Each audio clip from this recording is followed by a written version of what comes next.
noi la stagione invernale che va da novembre ad aprile è un momento particolarmente impegnativo per quello che riguarda anche l'informazione all'utenza, quindi sui nostri portali esponiamo quello che è l'obbligo delle dotazioni invernali a bordo e invitiamo gli utenti ad essere attenti su quello che sono le modalità di conduzione dei veicoli, soprattutto nelle fasi critiche dove trovano un messaggio che li accompagna e li preavvisa di quello che è la situazione che possono trovare lungo l'autostrada.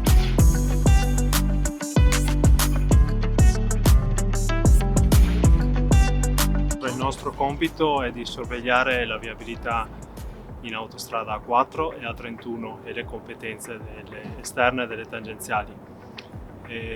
Noi diamo indicazioni ai nostri equipaggi di sorveglianza per quanto riguarda la fluidità del traffico e per quanto riguarda in inverno soprattutto le situazioni meteo, quelle che potrebbero creare maggior disagio. Arriva l'inverno e arrivano anche le problematiche nelle autostrade. Come ci si prepara, come vi state preparando e quali sono i consigli da dare ai guidatori? Allora noi come unità organizzativa ausiliari di viabilità già dai primi di novembre siamo tenuti a fare i nostri pattugliamenti come di solito, ad intensificarli.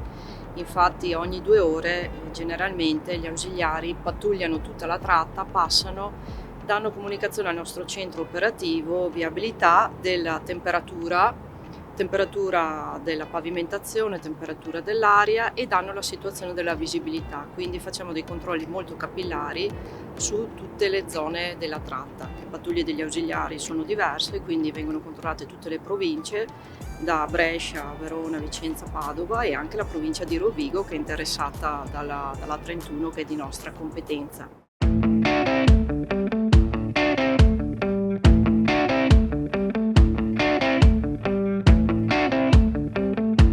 Siamo all'interno del centro operativo di Autostrada Brescia-Padova, un nuovo centro operativo che a gennaio compirà un anno dopo l'ammodernamento che abbiamo messo in atto come autostrada. Innovativo, intelligente, integrato, per questo definito da noi iCov, perché siamo al passo con i tempi e con le tecnologie che possono supportare l'operatore nelle operazioni di gestione delle informazioni.